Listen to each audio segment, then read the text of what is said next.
Mendidik anak itu tidaklah semudah yang kita bayangkan.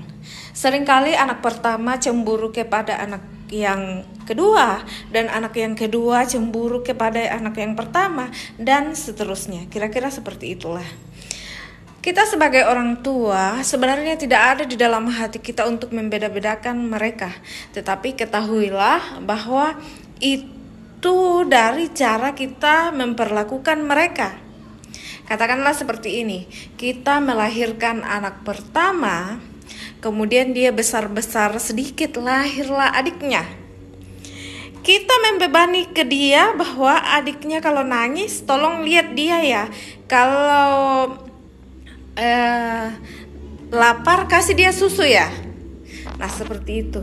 Padahal itu kalau kita berpikiran secara sadar dan secara tenang, kita akan mengetahui bahwa itu bukanlah tugas kakaknya untuk menjaga adiknya.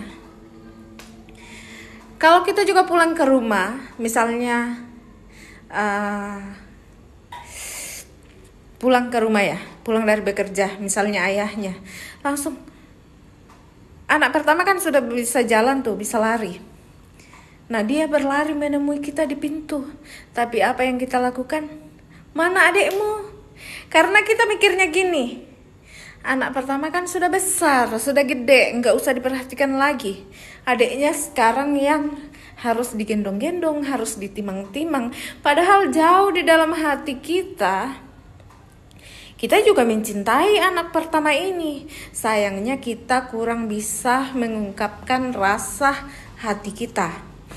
Nah, inilah yang mungkin saya rasakan dengan adik saya. Tapi tahu nggak, setelah dewasa ini ibu saya seperti berubah perlakuannya. Kami kan sudah dewasa ya, sudah mengetahui, sudah katakanlah sudah berkeluarga dua-duanya.